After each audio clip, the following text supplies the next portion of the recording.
দুইটা phone number দেওয়া আছে, সেখানে আপনারা আপনাদের মতামত পরামর্শ জানাতে পারেন, আমাদের অফিসে গিয়েও জানাতে পারেন। আর মতামত বক্সেও আপনাদের মতামত গুলো লিখে দিতে পারেন। তো আমি আবারও আমাদের কারিতাসের পক্ষ থেকে আপনাদের সকলকে কৃতজ্ঞতা জানাই। আর অনেক বিলম্ব হয়ে গেছে, আমি অনুরোধ করবো আমাদের মাননীয় আঞ্চলিক পরিচালক মহোদয় আজকে আপনাদের উদ্দেশ্যে কারিতাসের পক্ষে কিছু কথা বলবেন।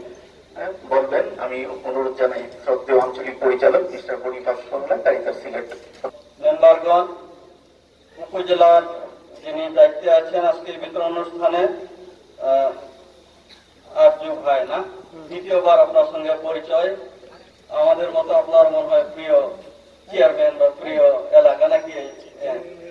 সম্মানিত গণ্যমান্য ব্যক্তিবর্গ, আমার সহকর্মী এবং সাংবাদিক বন্ধুরা, প্রতিনিধি হিসাবে আপনাদের কথা বিবেচনা করে, আপনাদের কষ্টের কথা মনে করে উনি কারিতাস বাংলাদেশের কাছে এবং ইতিমধ্যে আরো অনেক প্রতিষ্ঠানে আবেদন করেছেন।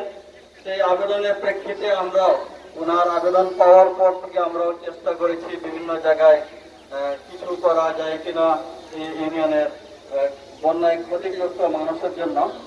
তো শেষ পর্যন্ত যখন আমরা প্রাথমিক পর্যায়ে যখন আমরা পাচ্ছিলাম না, তখন আমাদের সহকর্মী আমরা বলি দরিদ্র তো হবে, প্রত্যেক 100 টাকা রাখে, কেউ 200 টাকা রাখে, এটা উন্মুক্ত আর কি।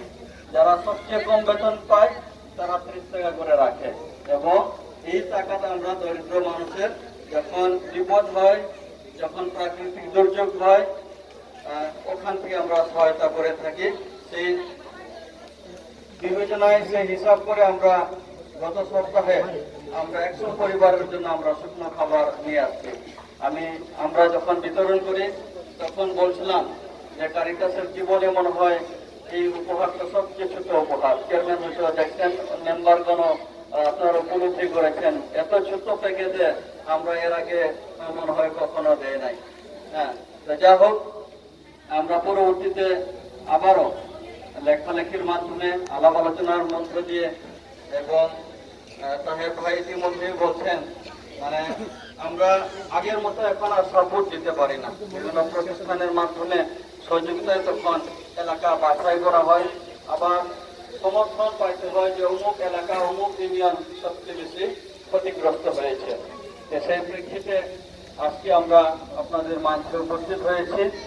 আপনারা জানেন কারিতাস বাংলাদেশ একটি সেবামূলক প্রতিষ্ঠান। সেবামূলক প্রতিষ্ঠান হিসাবে কারিতাস বাংলাদেশের সেবার ধরন কি আমার থেকে আপনারা মনে হয় অনেক বেশি বলতে পারবেন, কারণ সেই 1986 সালে কারিতাস বাংলাদেশের কার্যক্রম আরম্ভ হয়েছে। 2013 সালে আমরা আবার বড় রকমের একটা প্রকল্প আমরা আরম্ভ করেছি। 2022 সালে যে বন্যায়, এই বন্যাতে আমরা কাজ করেছি।